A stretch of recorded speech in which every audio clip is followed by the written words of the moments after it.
So as the market softens, a lot of times we see that first in the high end. And when that starts to occur, how do you all work with your teams to keep everybody really excited moving forward? Oh, I believe that more than anything, everything is about mindset. Wouldn't you agree? Yeah, for sure. And it really starts with the top. Gary Keller tells us about this, and then you get prepared, and then so you marinate it, and then we're always looking 1 or 2 steps ahead. So we're been preparing for those, and being like paying attention to what he teaches as far as like keep costs lower, focus on this, react faster, and it's hard. But at the end of the day, I think that if we keep that same leadership within our teams, and then don't let them get sidetracked because it's like, oh my God, the sky is falling. But if we go into like, oh, this is normal, and let's do this, I think that anything that I'm doing now, at least for me, especially trying to go into different other markets that I don't know at the beginning, other than it is a good market, it is great people, and I'm all about like really searching for that talented person. Regardless of that, at the end of the day, it's like, can I scale it? And if I can scale it, then I say like, let's do it. It's not anymore like, okay, so it's gonna work in this market, because then we cannot provide that same service everywhere. So we prepared mainly in the mindset-wise, and then also it's like, can we scale this? And then we try to avoid it. But at the end of the day, everything is gonna be local. Here in LA, it's kind of crazy. I came from a place that in Texas, you cover the whole city from 45-minute drive. Right here, we cannot even go 5 miles in 45 minutes sometimes with traffic, right? But at the same time, one city might be softening in the market, and then the next one is picking up. And then the next one is softening, and the next one is picking up. So you have to really become a student of the market and be very much into where's the next one going, because if this is happening for whatever reason, I mean, Venice has been on fire for the last couple of years because Facebook and Google, everybody just moved, and then it's like, well, now it wasn't Santa Monica, it was Venice, and then now El Segundo, and then now all the cities around it, that is like half an hour drive. But then you still have to go there and say like, now it's a new market, and you have to learn it all over again and see if the stuff that you did is gonna work there. We were talking about this, weren't we? Yeah. You were? Yeah, we were earlier. And I was sharing that I think as team leaders, you know, those of us that have teams, I am constantly planting seeds with my agents all the time that nothing is permanent.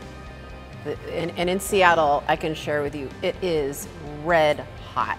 We are in a seller's market. We're at peak right now. And I'm reminding them that that too is not permanent. You know, as will the, you know, any type of a softening not be permanent. And so what I'm constantly sharing with them is these are our tactics now.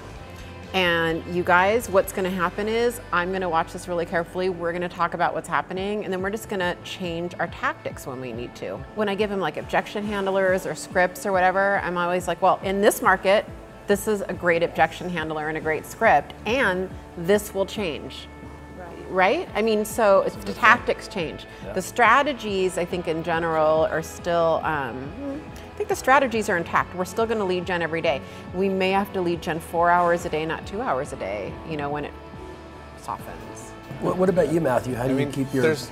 You just try to keep a good positive attitude. There's so many micro markets going on in New York City right now. It's crazy. I was talking to somebody yesterday, and I was saying there's about maybe 4 different markets going on, and he was like, there's like 75 markets when we were going around with that. And you know, really, that's an exaggeration, but there are a ton.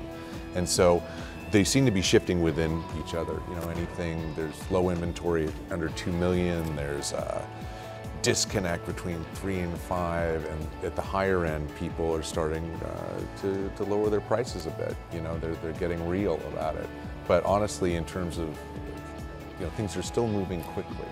So we haven't really hit that. You know, we were preparing for this shift that was going to happen. And we haven't hit it yet either. And oddly enough, there were more building permits pulled in the first quarter of this year than in the history in New York City. I read that. I mean, what is Amazing, that isn't it? about? Seattle needs And- that. We don't yeah, have yeah. But I think the softening, it is happening in specific markets. And I'm speaking to the luxury specifically.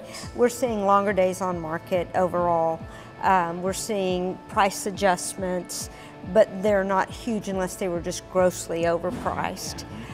So I think in the Texas market specifically, but I would say also when I'm visiting different regions, more in the South, I'm seeing that they're having to really understand their market, but as you get up over a certain price point, it's still very strong and it's more of a cash market, but then you move back into a traditional luxury market. We're seeing a little longer days on market, and it's important that our agents really know this because they need to be educating Absolutely. the seller. I think pricing is critical. It is. I mean, even something off by 5% can really have a major effect on whether a listing moves or not.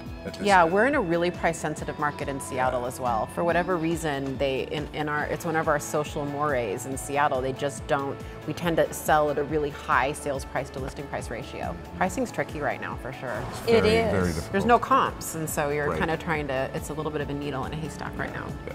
It's It's very supply and much- demand. Yeah, Yep. It is supply and demand. old-fashioned supply and demand. I mean, and then I'm very excited that you're now heading luxury, honestly, because I think that traditional luxury companies, they're really more like of a laid-back approach.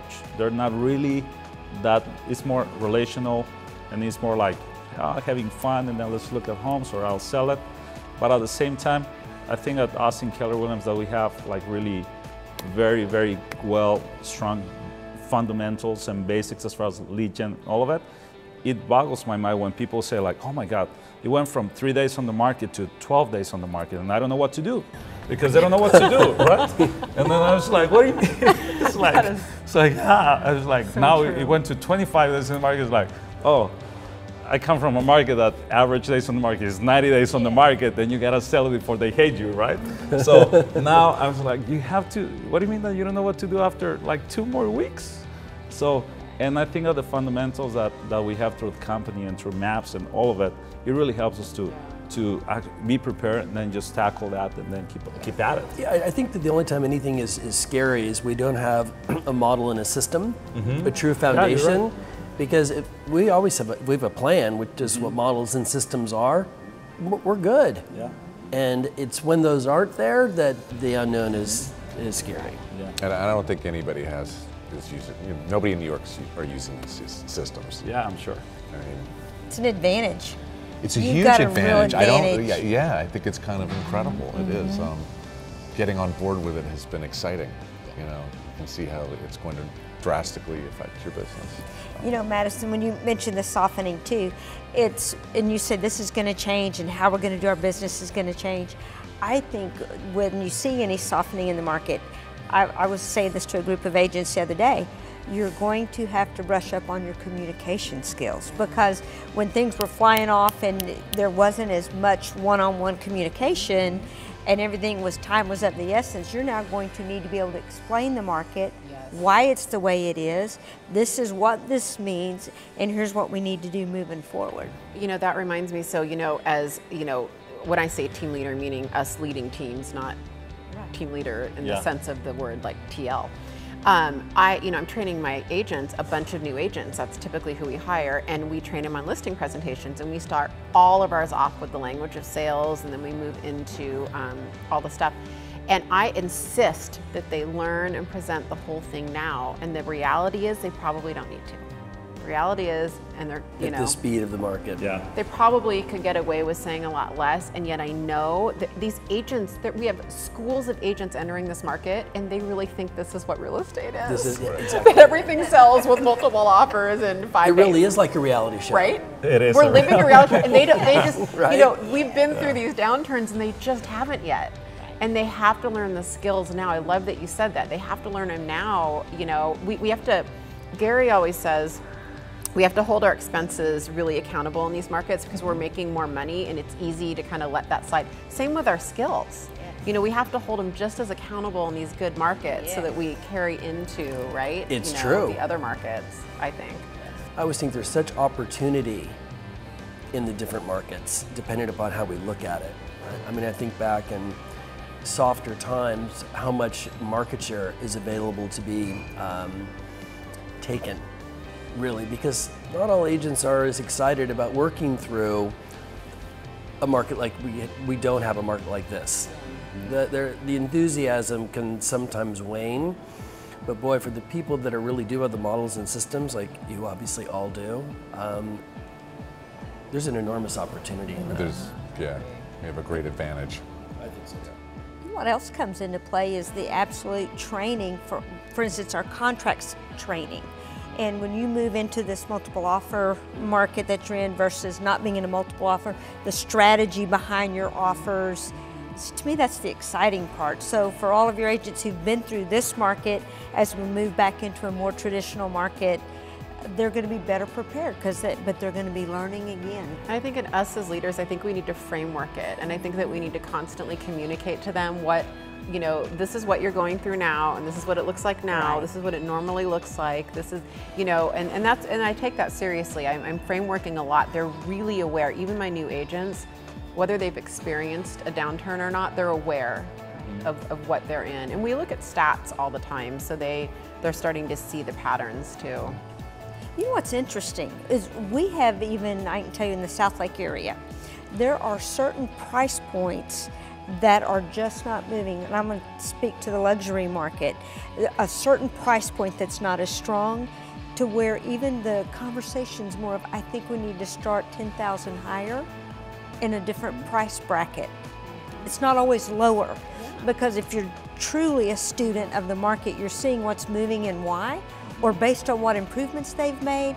With these improvements, we should be up higher into this bracket. Without those, we should be lower, right? And so it's not just That's exactly the comps. exactly what I was talking about. That's a great example. And it is very exciting, and I'm not planning necessarily to do what I did before, to really go through all of them and travel through all of them. But it's really exciting to see somebody who has talent that comes on board, and we help them and support them, and their business takes off. And then they're working there, and you are as well in a certain fashion with them, but then you still see it from a little bit different perspective. It's like, hey man, so we're heading there, and hey, and over there, this is working. It might work there, so let's try it. So those type of things are really, really exciting. That's great. But do you know what's the most exciting? Is look how many people in such a different demographic that you're getting to serve. Yeah. Yeah, It's really about your people. Nice. Yeah, it's nice and it's very rewarding, because you said, like, at the end of the day, like, it's relationships, like you said. It's like the connection with somebody. It's human, because it's not just like the sell and the price and everything. We all feel the same way, and we're like, it's important. I gotta sell it because I gotta move. My kids gotta be enrolled in school sooner. It goes back to the principles of the business of real estate. That is pretty nice. I've had an inspiring couple of days, but this has been really, really fun. Yeah. And so thank you all, and it's been great getting to know you all better too. Thank you. Thank you, very Madison. much. Thank you all.